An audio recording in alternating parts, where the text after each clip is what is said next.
The Audi e-tron was one of the first EV SUVs available in North America, and for 2024, Audi has upgraded basically everything, including its name. This is now the 2024 Audi Q8 e-tron, indicating its position in the lineup as the Mac Daddy of Audi EVs. We have the Audi Q4 e-tron on the bottom, and soon the Q6 e-tron in the middle.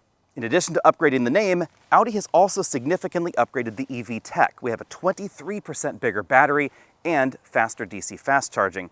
So how does this compare to the BMW iX and the Mercedes-Benz EQE SUV?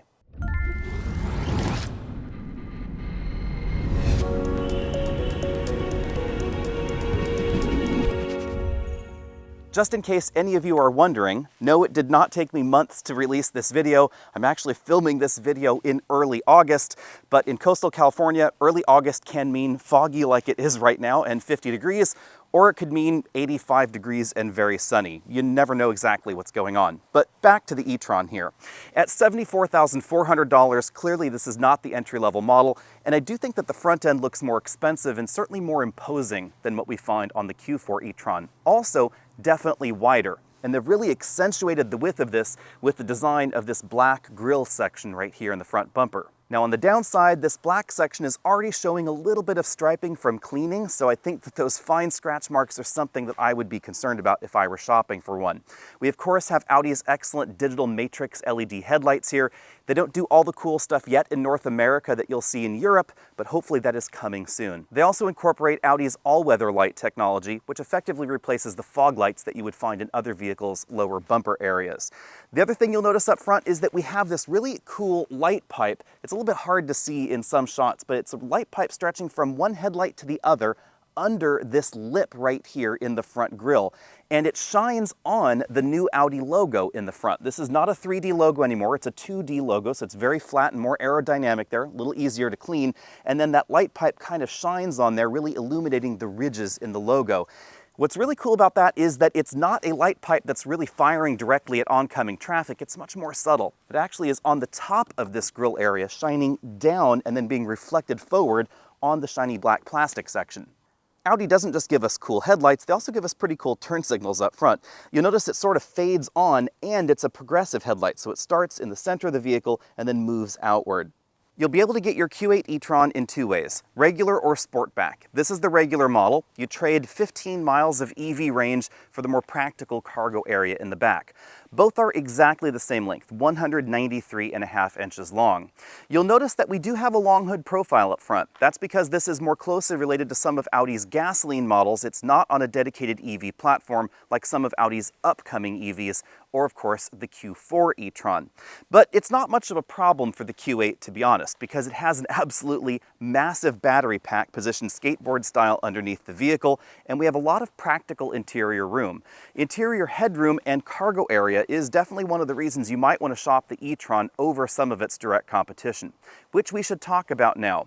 That would be most directly the BMW iX and the Mercedes-Benz EQE SUV. Also, you could, I suppose, shop this against a Model X and a Model Y, but price and size-wise, this is right in between those two Tesla models. The Cadillac Lyriq, it's a bit more of a Tesla Model Y competitor when we look at interior dimensions and, of course, its price tag, as is the Genesis GV70. More direct would be the upcoming Polestar 3 and the upcoming future Porsche Cayenne EV, which is interestingly going to be made by the same parent company, of course, as Audi. Moving around to the rear, you'll notice that the greenhouse does not pinch in quite as much as some EVs. That really improves cargo practicality in the rear and headroom and shoulder room back here for the second row. If you get the Sportback model, the roof starts changing right around this area and it drops pretty drastically towards the rear. That's clearly going to cut down on cargo space, but it also has an impact on rear headroom and your pocketbook because the Sportback is a little bit more expensive. The taillights are full LEDs as you'd expect from Audi with red turn signals. They also have a progressive element below. A lot of folks have asked me, why is it that we have this blinking section and then the progressive section? That's simply to meet North American lighting requirements. We then have that LED bar that connects the one side to the other, but interesting twist, we don't have the 2D Audi logo here that we find up front. This is more of a 3D design, even though it is white. It's a little bit more difficult to clean as a result. I do, of course, live out here on a gravel road. Rear wiper fans rejoice. There is one right there just above the Audi logo, and then you'll find the e-tron logo down there at the bottom of the bumper. Now, speaking of easy to clean, the high gloss lower bumper on the back is going to get stripy, just like those glossy sections up front. When I say Audi, I bet most of you are not thinking impressive ground clearance, but that's actually what we find in the e-tron for an electric vehicle. This is not Bronco territory or Wrangler territory, but at 8.1 inches, thanks to the adaptive air suspension, this is significantly higher off the ground than something like the Model Y or the Mustang Mach-E. Also, a decent number of the luxury segment competitors. If you want to go a little further off the beaten path, or you want to worry a little bit less about snow accumulating under the vehicle or up in the front bumper area, you might want to take a look at the e-tron. Before we talk about the drivetrain, we should talk about the platform, because I've had a lot of questions about this. The Q8 e-tron rides on the Audi MLB platform, which underpins a wide variety of different Audi SUVs and sedans. But they did not just take a Q7, jam a battery under there, and chop some height off the rear. This is more of a dedicated EV MLB platform, to be honest, and a lot of car companies would probably have called this a dedicated EV platform because there are major changes in terms of its architecture versus a Q5 or a Q7. But it does share certain safety systems, crash structures, perhaps some general suspension geometry, etc. with other Audi MLB vehicles. And that simply makes sense because it helps reduce the development cost of a very expensive vehicle like the Q8. There are certainly some pros and cons. We'll get to that inside because there's some interior pros and cons. Under the hood, you'll notice we definitely have a long hood. But on the other hand, that means we get a small front trunk, something that you don't find in the dedicated EV platform EQE, for instance.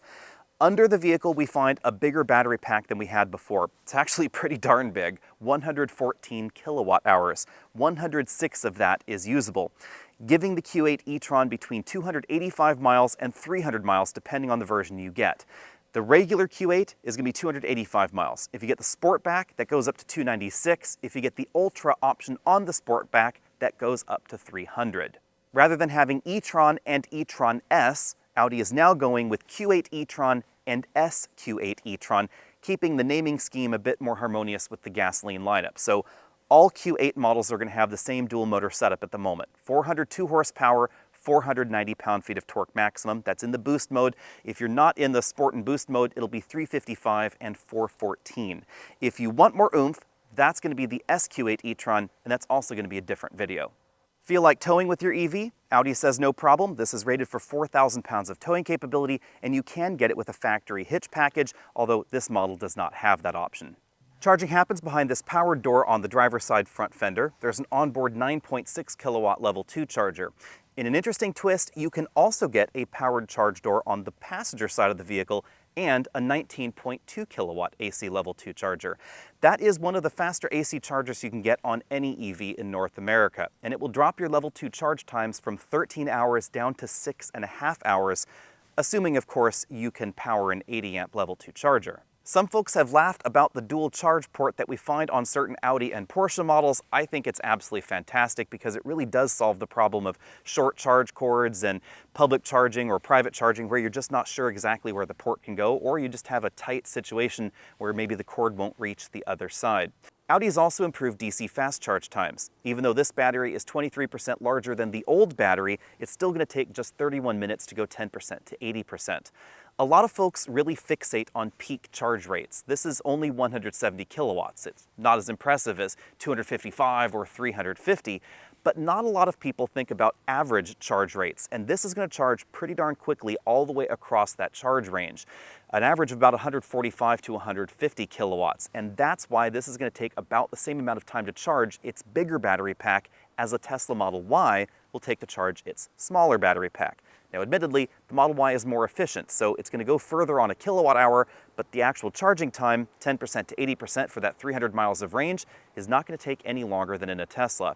And Audi tosses in 2 years of free Electrify America DC fast charging, assuming, of course, you can find an EA station that works reliably. I know that has been a problem in some areas.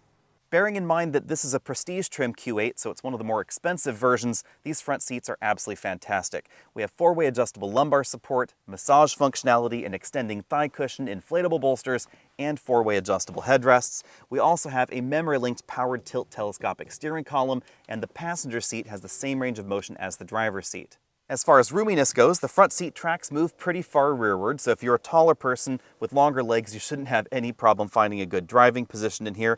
And I found myself actually driving with the seat a little bit higher up than I normally would in a lot of vehicles, so this definitely has a big roomy feel in it.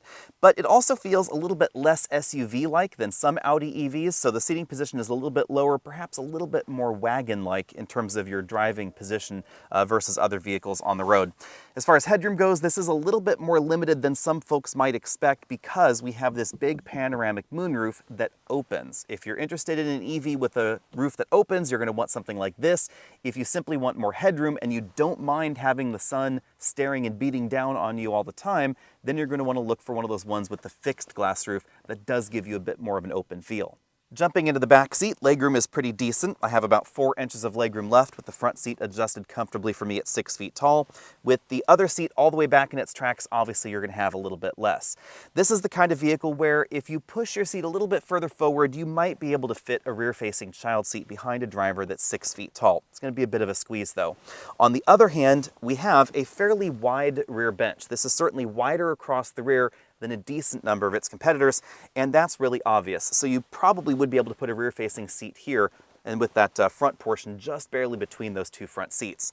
Headroom is pretty decent in this regular model. Even here in the middle, where this seat is higher off the ground than the outboard sitting positions, I have about 1 inch of headroom left. Scooting all the way over here, you'll notice this front seat's a little further back, so I have a bit less legroom, but still decent amount of headroom here, even though it is impacted a little bit by this moonroof right there. Again, the moonroof does open, and that's why we have a bit more structure on this side, and of course we have a bit of a bulge right here just above the rear passengers' heads. This trim has Audi's 4-zone climate control, so in the center console we find fan and temperature controls for the rear seat passengers, air vents above that, USB charge points below. We also get air vents on the B-pillars and well-integrated sunshades in the rear doors. Cargo practicality really benefits from Audi's decision to not dramatically pinch in the rear of the Q8 like we find in so many EVs. We also have a hatch that opens really high, so taller folks aren't going to be bumping their heads on that.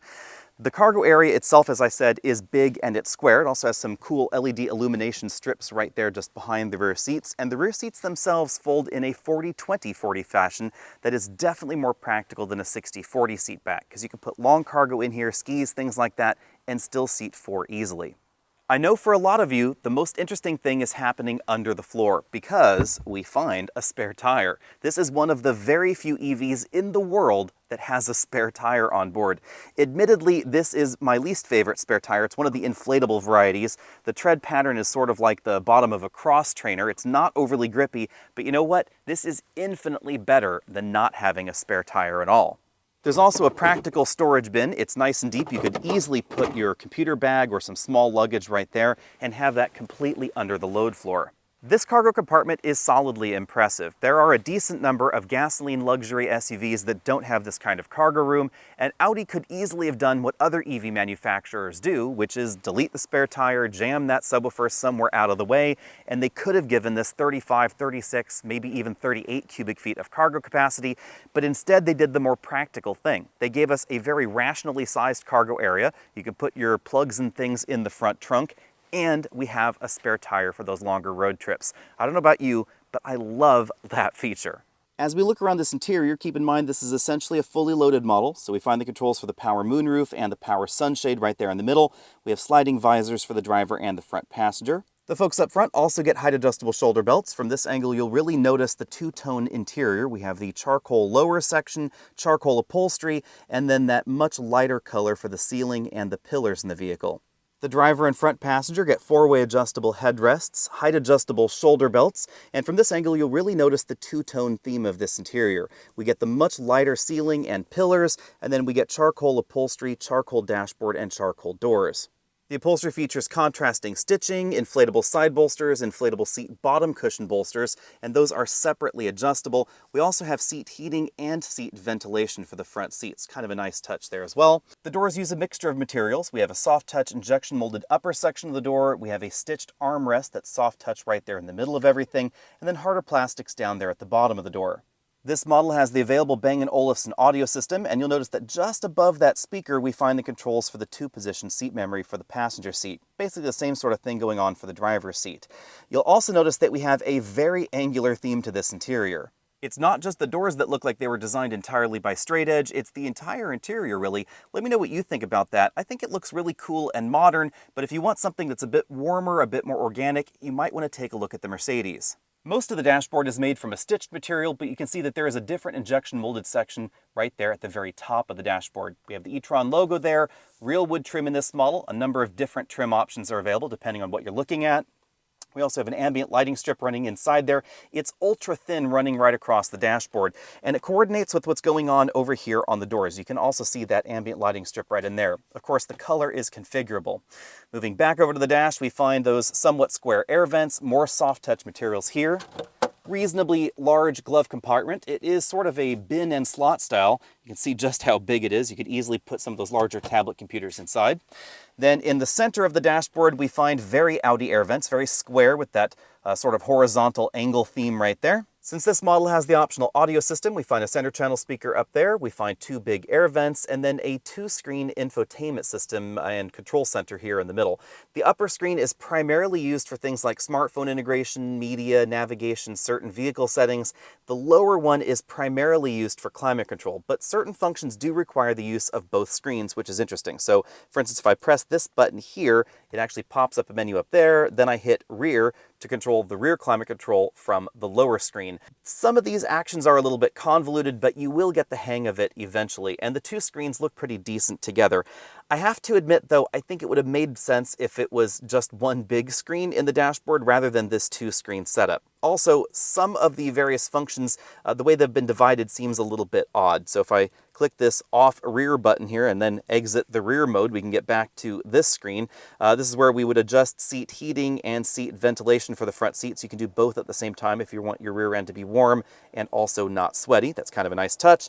Here we have things like hill descent control. This is the automated parking system button, but then it uses that upper screen for commands like that.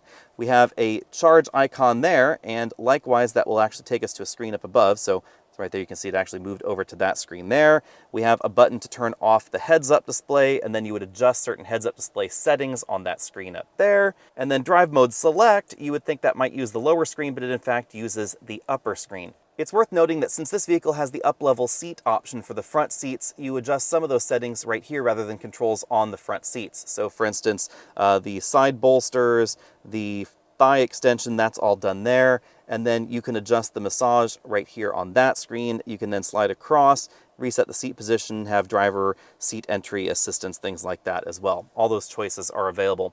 Let me know what you think about this 2-screen setup. Again, it does come across as just a little bit more convoluted than I would like. Under the climate control screen, we find 2 different button banks. Over here, we find drive mode select, this black row. These are all touch buttons. We then find some physical buttons down here for start, stop, parking sensor enable, disable, the autonomous parking button, active safety systems, and then a toggle and rotary knob for track forward, backward, and volume up, down. We then have a very eccentric shifter right here. It's integrated into this armrest, or wrist rest, I should say. You work it by toggling this section forward for reverse, backwards for drive, and then just stopping in the middle for neutral. Park is this little button right there at the end. We then have an electronic parking brake right there. Behind the wrist rest, we find a large storage area. This is also where we find the 12-volt power port. There's also a Qi wireless charging mat over here on the side, although right now I have my phone connected via a USB cable. The system does support wireless smartphone integration. You can see there's lots and lots of room in there, and a nice touch, it has a little clip to help hold your phone into the wireless charger.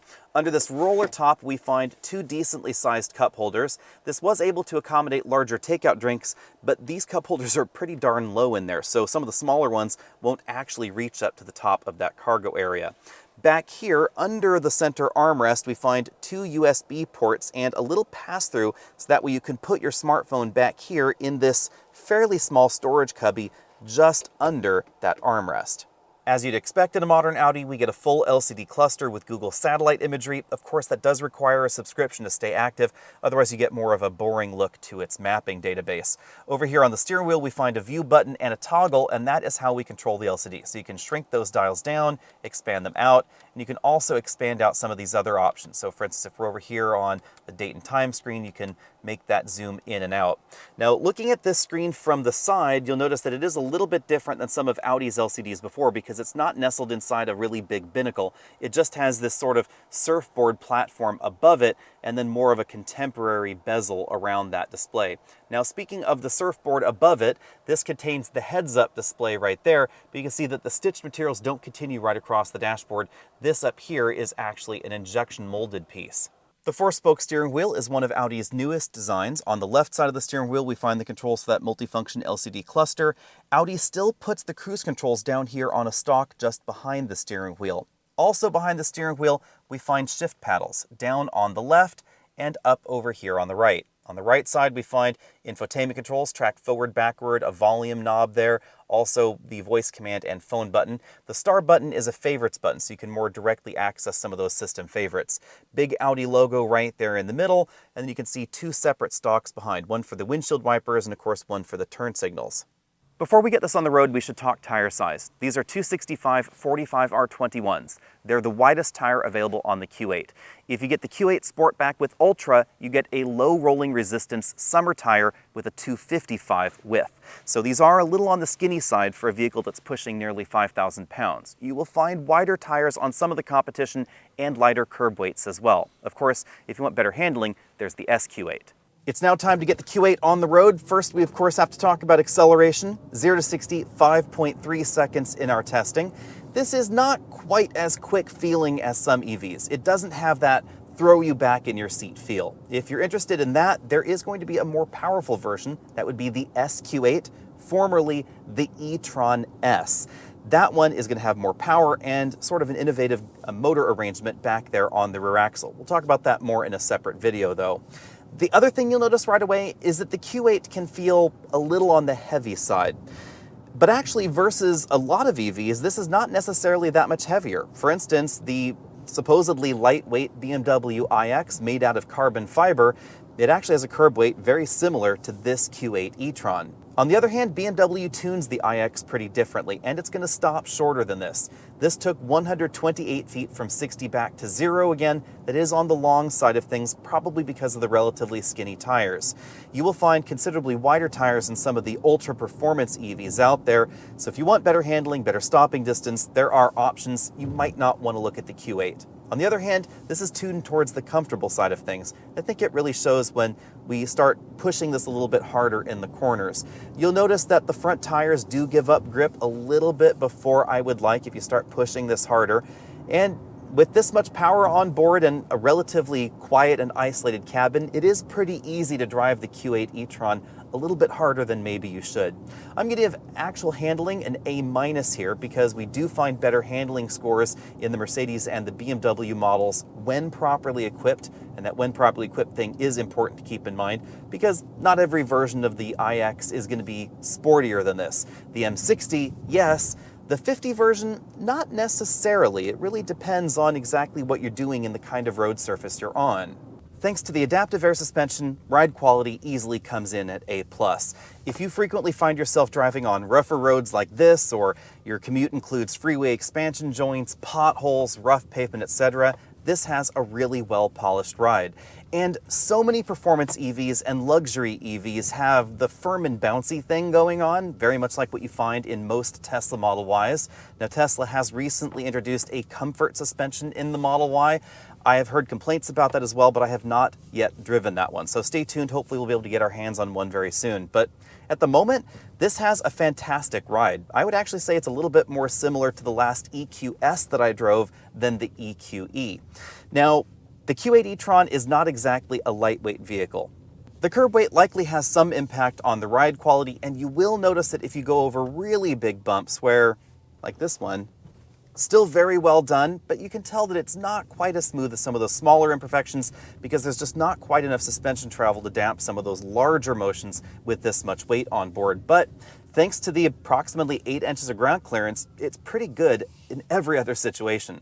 In our cabin noise testing, I measured 69.5 decibels in here, easily making this one of the quieter vehicles that we've tested, but that's certainly something that we've seen out of a decent number of electric vehicles.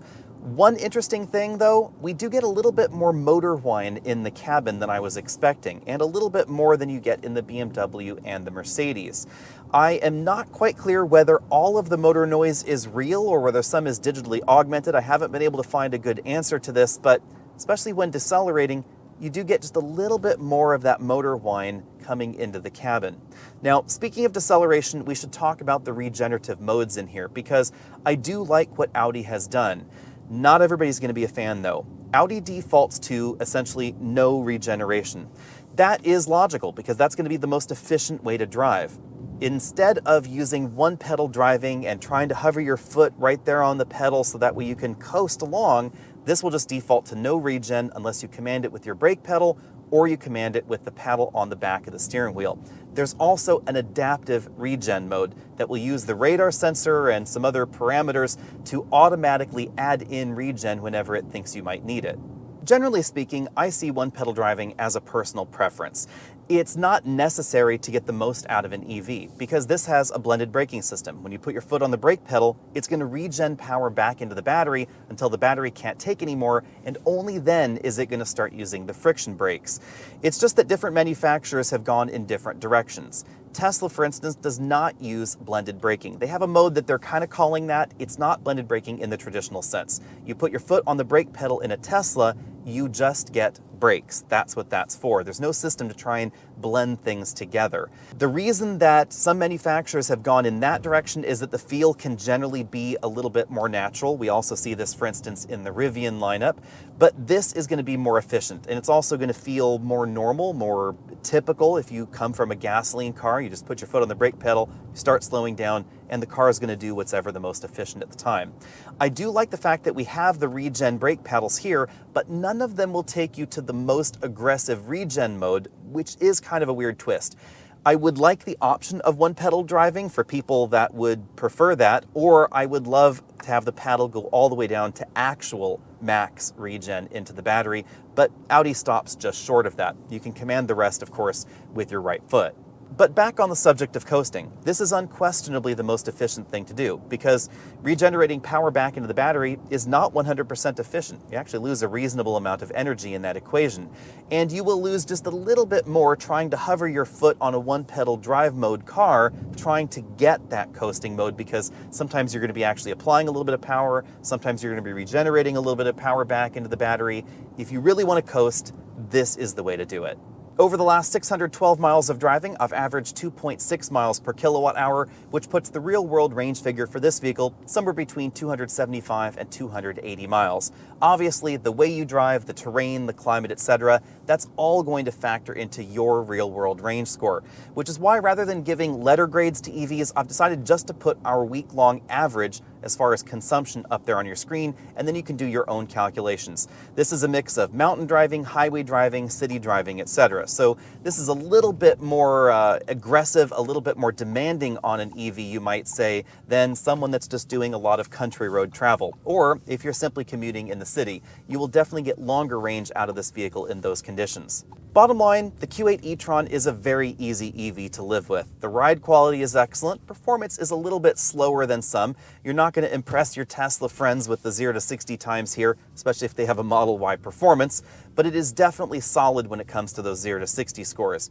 If you're looking for a quiet, comfortable, easy to live with EV with a big back seat and a big cargo area in the rear, it's pretty hard to go wrong with the Q8. But how does its price tag compare to the competition? Let's talk about that now. The Q8 is a reasonable deal in this segment, depending on how you look at the segment, of course. If you include the Tesla Model Y, then the e-tron is going to look pretty expensive. But if you look at the Model X, then the e-tron is a pretty decent deal. And that sort of makes sense because size-wise, it does fall between these two worlds. It doesn't have a third row available like you find available in the Model X, but it's not quite as small as the Tesla Model Y, and it certainly feels like a bigger, more expensive, more Germanic vehicle as well. The starting price is just under $76,000. All-wheel drive is standard, which is a solid benefit compared to the Mercedes competition, and it's boxy and practical with that spare tire in the back. This is one of the very few EVs that has a spare tire. I know I keep saying that, but it really is a novel angle. If you want a bit more power and you want definitely a better handling experience, then you want the Audi Q8 e-tron. That's going to be $108,390 topped out. That will get you 4.2 seconds 0 to 60, which is not the impressive part. It's actually the tri-motor setup where it uses a special torque vectoring axle with 2 motors on the back, and that gives you a very different experience than the Q8 e-tron without the S. If you want to know more about that, hopefully I'll have a video on that coming up soon.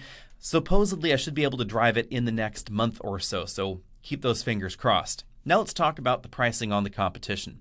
The Mercedes-Benz EQE is pretty expensive when you really think about it. $79,050 gets you the base version, rear-wheel drive, 288 horsepower, 279 miles of range. So actually less range than we find in the e-tron, slower, less power, etc. If you want all-wheel drive, that's an extra $3,000 more in the EQE sedan, but it's quote-unquote free in the EQE because you actually get a smaller battery pack, so you get considerably less range in that EQE 350 4MATIC than you'll find in the Q8 e-tron, and it's still going to be more expensive than the base model.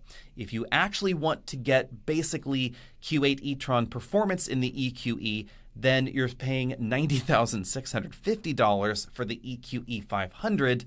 That's going to get you 0 to 60 in 4.6 seconds. So you're certainly paying for that Mercedes logo on the front. Some people are really going to like the swoopy styling on the EQE. It's not exactly my cup of tea. I think it looks a little bit too 1990s, 2000s Chrysler cab forward to my eye, but some folks out there I know really like it. And it certainly is aerodynamic. Of course, if you want the AMG version that's really expensive, it starts over $110,000, so significantly more than the Q8 e-tron with the S in front. And at this point, I have to apologize because I'm obviously tripping over the alphabet soup here. Next, we have a BMW iX. The iX starts at $88,095. It has the highest starting price in this tiny segment. But there is a reason for that. The iX rides on a dedicated EV platform that only the iX uses at the moment, and it uses a lot of aluminum and a lot of carbon fiber, so it is a pretty expensive vehicle to build. The benefit to that is that the iX is fantastically efficient when you consider the profile and how big the iX is. It is opulent, it is big, it feels like a BMW X5 that's electrified. The profile is very similar as well, and it has a really big battery pack on board, which is how you can get really long ranges in that iX, even with wide tires and even with the high horsepower versions. If you get the M60 version, the longest range model will be 296 miles of range. That is pretty darn good. If you get the 50 version, then you'll get over 300 miles. It'll be 307 miles. And to get 300 miles in the Q8, you have to get the Sportback model and you have to get the model with the Ultra option, which means skinnier tires. If you're doing a lot of highway driving, you should know that you will get slightly better highway range in the EQE or in the BMW iX because their efficiency numbers on the highway are a little bit better than the Audi. And of course, that's going to drop down depending on the options you choose on the Audi. And if you get the Q8, then it's going to drop even lower. The most interesting option for me in this segment at the moment is the Polestar 3. We know a decent amount about it, but there are a lot of details still shrouded in mystery. So we know they're going to be performance models in the future, but we don't have any specifications for that. We do, however, know that the base model is certainly going to be pretty darn fast. 489 horsepower is where the Polestar 3 is going to start, and then it's going to go up from there. Rather intriguingly, Polestar is talking big with this new model. They say that the 3 is not necessarily targeted at the BMW, the Audi, or at the Mercedes. Instead, it's targeted more directly at the upcoming Porsche Cayenne EV, and that is certainly some big talk. But it definitely makes sense when you take a look at the direction they've taken the Polestar 2 in, and then you think, this is an entirely new model that has been focused from the beginning of its design process on that particular mission. Not a Polestar 2, which started as a compact Volvo and then got turned into this EV attempt to compete with a BMW M3, for instance. Now, which would I get? I have to admit, if my money were on the line, I would lean heavily towards the Audi Q8 because I do like the price tag, I like the spare tire, I like the fact that the cargo area is big and square, and I actually appreciate the fact that this drives and feels like a regular Audi that happens to be electric. But I would also say that it's hard to go wrong with any of the options in this segment, especially if you can afford them. The BMW iX is very intriguing, to me at least, The Polestar 3, I think, also is worth the wait. And if you want something that is a little bit more off-road capable, well, actually a lot more off-road capable, you have the Rivian R1S. The R1S is also a really intriguing option. The third row is standard. It is much bigger, of course, than the Audi Q8, but it's certainly worth a look. As is the Tesla Model Y. If you just want electrification, you want a solid practical EV format, and you want reliable charging, it is very hard to go wrong with the Model Y, and it's going to be a lot less expensive thanks to that tax credit, and of course, its lower sticker price, generally speaking. Let me know what you would get down there in the comments section below. Are you as intrigued with the BMW iX and the Polestar 3 as I am, or do you really find that grille on the iX absolutely disastrous? I know a lot of folks have been conflicted about that. I don't mind the grille. The best thing about being inside the iX is you can't see the outside from the inside. Let me know about that, and I'll see all of you next week.